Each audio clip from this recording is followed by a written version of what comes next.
ಇವತ್ತು ನನ್ನ ಈ ರಾಜ್ಯ ಪ್ರವಾಸ ಮುಂದಿನ ವಿಧಾನಸಭಾ ಸಾರ್ವತ್ರಿಕ ಚುನಾವಣೆಯ ದೃಷ್ಟಿಯಿಂದ ಮಾಡ್ತಾ ಇರತಕ್ಕಂಥದ್ದಲ್ಲ. ಇನ್ನು ಚುನಾವಣೆ 3 ವರ್ಷ ಇದೆ. ತುಂಬ ಜನ ಕನಸಿರ್ಬೋದು, ಇನ್ನೂ 3 ವರ್ಷ ಇದೆಯಲ್ಲ ಚುನಾವಣೆಗೆ, ಇದೇನು ಇಷ್ಟು ಬೇಗ ನಿಖಿಲ್ ಕುಮಾರಸ್ವಾಮಿ ರಾಜ್ಯ ಪ್ರವಾಸ ಅಂತ ಹೊರಟುಬಿಟ್ಟಿದ್ದಾನಲ್ಲ ಅಂತ. ನನಗೆ ಒಂದು ಕ್ಷಣ ಜೇವರ್ಗಿ ತಾಲೂಕಿಗೆ ಪಾದಾರ್ಪಣೆ ಮಾಡ್ತಾ ಇದ್ದಂಗೆ ನನಗೆ ಅರ್ಥ ಆಗಲಿಲ್ಲ, ನಾವೇನು ಒಂದು ಚುನಾವಣೆಯ ರ್ಯಾಲಿಯಲ್ಲಿ ಭಾಗಿಯಾಗ್ತಾ ಇದ್ದೀವಾ? ನಾನು ದೊಡ್ಡಪ್ಪ ಗೌಡರಿಗೆ ಇಡೀ ರಾಜ್ಯಾದ್ಯಂತ ನಮ್ಮ ಮುಖಂಡರುಗಳಿಗೆ ಒಂದೇ ಮಾತು ಹೇಳಿರೋದು, ಹೆಚ್ಚು ನಿಮಗೆ ನಾನು ಶ್ರಮ ಕೊಡಲಿಕ್ಕೆ ಇಷ್ಟಪಡೋದಿಲ್ಲ, ಯಾಕೆಂದ್ರೆ ಇನ್ನೂ ಚುನಾವಣೆ ಇದೆ, ನಿಮಗೂ ತೊಂದರೆ ಆಗೋದು ಬೇಡ.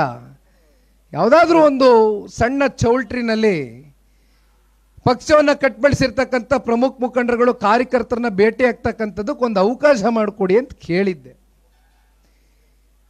ದೊಡ್ಡಪ್ಪ ಗೌಡರು ನನಗೆ ಇಡೀ ದಿನ ಬೇಕು ಅಂತ ಕಡ್ಡಾಯವಾಗಿ ಹೇಳ್ಬಿಟ್ರು.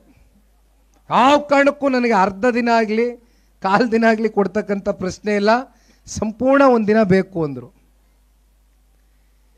ನಮ್ಮ ಕಲಬುರಗಿ ಜಿಲ್ಲೆಯ ಜಿಲ್ಲಾಧ್ಯಕ್ಷರು ಖಜಾನ್ಸಿಗಳು, ATM ಶರಣ್ ಗೌಡ್ರು ಹೇಳದಂತೆ ಖಜಾನ್ಸಿಗಳು, ಟ್ರೆಜರರ್,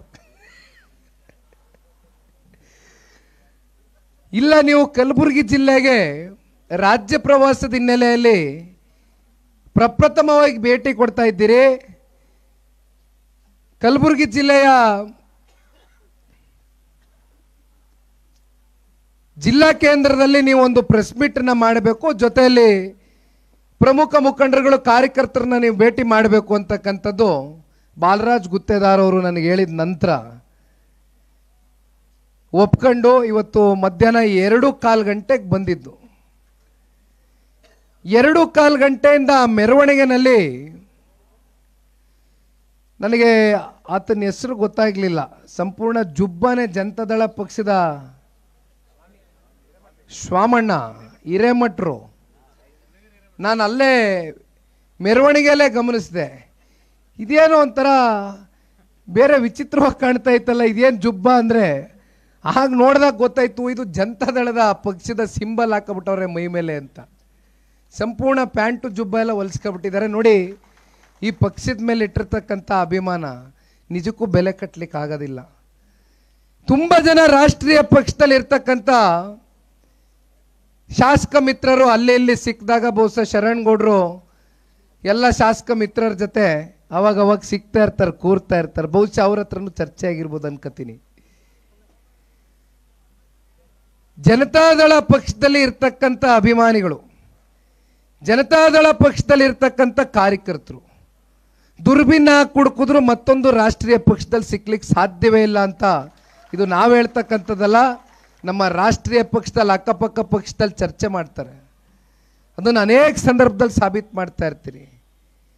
ಇನ್ನೊಂದು ಪಾಪ ಒಂದು ಹೆಣ್ಮಗಳು ಗಾಡೀಲಿ ಹೋಗಬೇಕಾದ್ರೆ ಸುಮಾರು ಹೊತ್ತು ನೋಡಿದೆ, ಹೆಣ್ಣುಮಗಳು ಪ್ಯಾರಾಮೆಡಿಕಲ್ ಓದ್ತಾ ಇದೆ ಅಂತ ಹೇಳ್ತು. ಫೋಟೋ ತಗೋಬೇಕು ಅಂತ ಆಸೆ ಪಡ್ತು, ದೂರದಿಂದ ಸುಮಾರು ಒಂದು 3 ಕಿಲೋಮೀಟ್ರ್ ಗಮನಿಸ್ದೆ, ಮೇಲ್ ಕರೆದೆ, ಗೊಳೋ ಅಂತ ಕಣ್ಣಲ್ಲಿ ನೀರು ಹಾಕ್ಲಿಕ್ಕೆ ಶುರು ಮಾಡ್ತು. ನಿಜಕ್ಕೂ ಇದೆಲ್ಲ ನೋಡಿದಾಗ ಇಂಥ ಒಂದು ವೇದಿಕೆ ಮೇಲೆ ಇವತ್ತು ನಾವು ನಿಂತು ನಿಮ್ಮನ್ನು ಉದ್ದೇಶಿಸಿ ಮಾತನಾಡ್ತಕ್ಕಂಥ ಒಂದು ಸೌಭಾಗ್ಯ ಸಿಕ್ಕಿರ್ತಕ್ಕಂಥದ್ದು ಸನ್ಮಾನ್ಯ ದೇವೇಗೌಡರು, ಸನ್ಮಾನ್ಯ ಕುಮಾರಣ್ಣ ಅವರ ಕುಟುಂಬದಲ್ಲಿ ಇವತ್ತು ನಾನೇನು ಜನಿಸಿದ್ದೇನೆ. ಈ ಪಕ್ಷದ ಒಬ್ಬ ನಿಷ್ಠಾವಂತ ಕಾರ್ಯಕರ್ತನಾಗಿ ಒಂದು ಮಾತನ್ನು ಹೇಳ್ತೇನೆ. ದೊಡ್ಡಪ್ಪ ಗೌಡರು ಮಾತನಾಡಬೇಕಾದ್ರೆ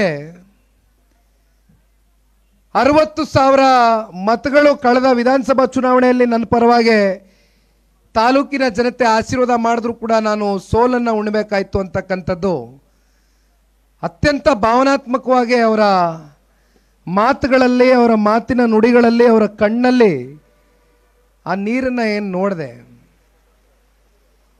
ಕಳೆದ 3 ಚುನಾವಣೆನಲ್ಲೂ ನಾನು ಕೂಡ ಚುನಾವಣೆಗಳಲ್ಲಿ ಪರಾಜಿತಗೊಂಡಿದ್ದೇನೆ. ಆ ಚುನಾವಣೆಯಲ್ಲಿ ಪರಾರ್ಜಿತಗೊಂಡಂಥ ಅಭ್ಯರ್ಥಿಗಳ ಮನಸ್ಸಿನ ಮೇಲೆ ಯಾವ ರೀತಿ ಒಂದು ನೋವುಂಟಾಗಿರುತ್ತೆ, ಒಂದು ಆಘಾತ ಆಗಿರುತ್ತೆ ಅಂತಕ್ಕಂಥದ್ದು ಚುನಾವಣೆಯಲ್ಲಿ ಸೋಲನ್ನು ಕಂಡಿರೋರ್ಗೆ ಮಾತ್ರ ಅದರ ಅರಿವಿರುತ್ತೆ.